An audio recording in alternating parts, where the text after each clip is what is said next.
प्रवेश को धारण करके अपवित्र आचरण करता है।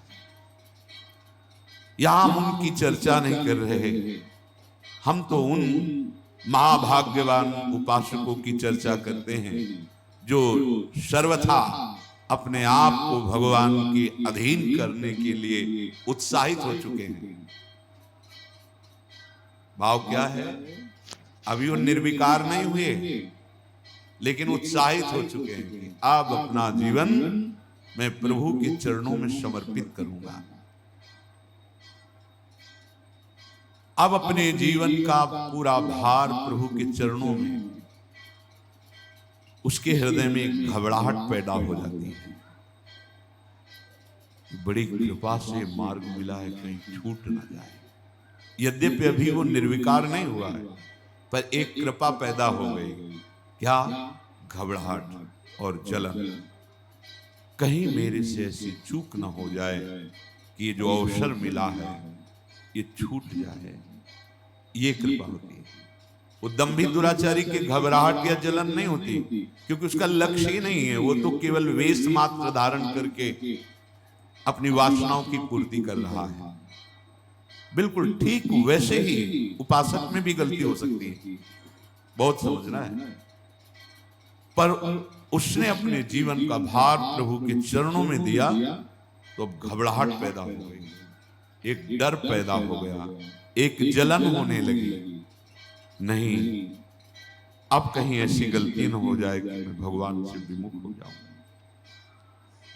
बुरा स्वभाव है उसका।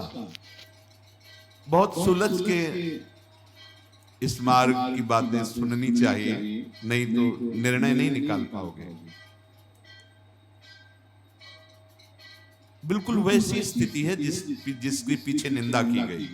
दंभी दुराचारी की जो निंदा की गई, ठीक ऐसा स्वभाव है उसका, ऐसे ही आचरण रहे हैं, पर उसने ठान लिया है अपने जीवन को भगवान के चरणों में समर्पित करने का। तो अब उसके हृदय में घबराहट पैदा हो गई, भय पैदा हो गया, अब जलन पैदा हो गई, और वो अंदर ही अंदर अपने आप को जो भगवान के चरणों में समर्पित करना चाहता है, उसको ये मांग हो जाती, कोई एक ऐसा मिले जो हमारे पे शासन कर सके, हमारे दुष्ट मन को शासन में कर। कोई एक ऐसा मिले जो हाथ पकड़ ले और कह दे तुम निर्भय हो जाओ, हम देख लेंगे। अर्थात सच्चे सद्गुरु की खोज, सच्चे महापुरुष का आश्रय, उसका हृदय। घबराहट पैदा हुई, चिंता पैदा हुई, हृदय में जलन पैदा हुई। ये पापों के परिणाम का नहीं है, ये कृपा का है, क्योंकि यही उसको ऊपर उठा रही है। अब उसके हृदय में एक पीड़ा हुई, कोई ऐसा हमें सतमार्ग का महापुरुष मिले जिसके चरणों में सर रख के मैं निश्चिंत हो जाऊं, वो मेरे जीवन की बागडोर पकड़ ले और मैं निश्चिंत भाव से भगवान के चरणों में निर्भय होकर के चलूं। वो सबल का आश्रय लेने के लिए अंदर से व्याकुल हो जाता है। सबल भगवान है, दूसरा कोई नहीं है। भगवान ही भक्तों के रूप में, संतों के रूप में, गुरुदेव के रूप में आकर हाथ पकड़ लेते हैं। उसके हृदय में एक दृढ़ भावना हो जाती है कि मैं ऐसे महापुरुष के चरणों में गिर पड़ूं, जाकर प्रणत हो जाऊं कि जिसके वचन से हमें विश्वास हो जाए कि मुझ जैसे नीच का भी काम हो जाएगा, भगवान मिल जाएंगे, हम निर्विकार बन सकते हैं, हम संत मार्ग में चल सकते हैं। सच्ची बहुत बल होता है, संतों के वचन में बहुत बल होता है। प्रारंभ में जब ऐसे महापुरुष मिलते, शाबाश, कोई बात नहीं, बिल्कुल डरना नहीं, बड़े तुम्हारे भाग्य हैं, भगवान हर समय तुम्हारे साथ हैं, तुम अपने कदम बढ़ाते जाना, कभी लड़खड़ाना नहीं। एक ऐसे जैसे कोई बहुत बड़ी शक्ति आ गई हो हृदय में, नवीन वैराग्य, नवीन उत्साह। संत समागम से प्रतिदिन देखा है एक नवीन वैराग्य, एक नवीन उत्साह भगवत प्राप्ति का। और जब कुसंग हो जाता है तो नवीन विकार ऐसे नए नए भोगों की लालसाएं और पतन। वो उपासक ऐसे जाके पड़ रहता है मानो पंगु हो गया हो। ये विकार युक्त स्वभाव वाला कैसे भगवान को प्राप्त करता है? ये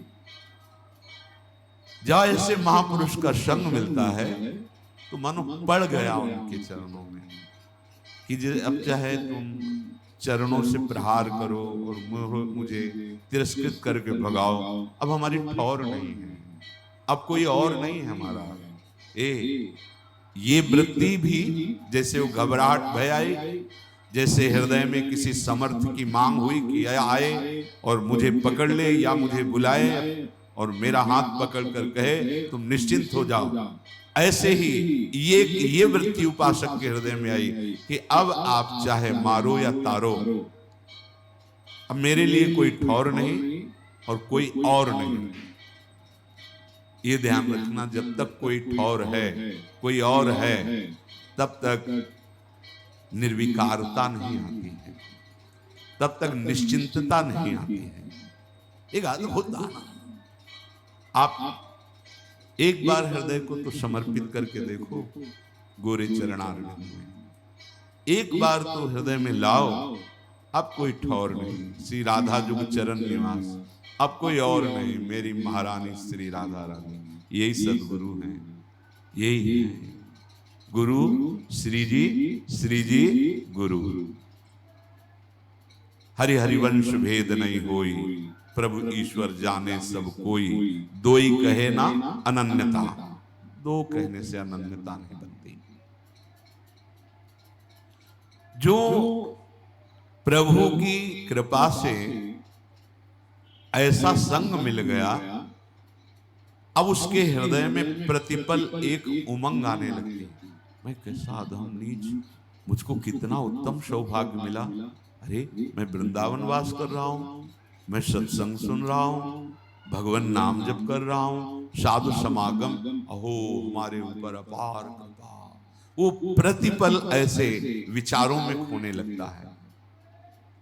भगवत कृपा पात्र का हृदय कैसा होता है, ये प्रारंभ से देखिए, बुरे आचरणों में था, बुरा स्वभाव था, ऐसे ऐसे, अब उसके हृदय में एक नई उमंग आने लगती है, कितनी हम पर कृपा है।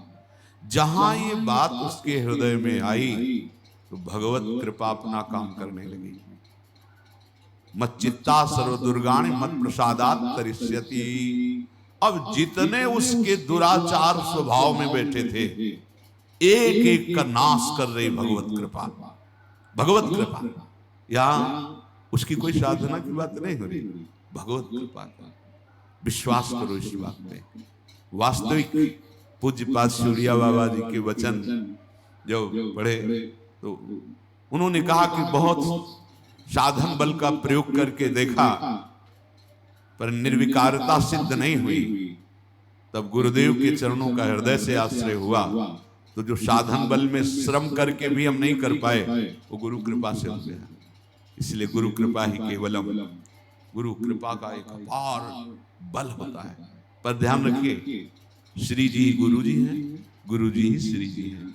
कोई व्यक्ति गुरु नहीं होता, गुरु कभी व्यक्ति नहीं होता, ये हृदय में धारण कर लीजिए। क्योंकि जब तक भाव तुम्हारा नहीं बनेगा, अगर तुम सामने व्यक्ति मानोगे तो व्यक्ति का ही प्रभाव होगा, गुरु का प्रभाव नहीं होगा। अगर गुरु साक्षात परब्रह्म तो फिर व्यक्तित्व नहीं दिखेगा, केवल परब्रह्म दिखे, और परब्रह्म का सानिध्य पाने वाला परब्रह्म स्वरूप ही हो जाता है। ब्रह्मविद ब्रह्मवि भवति।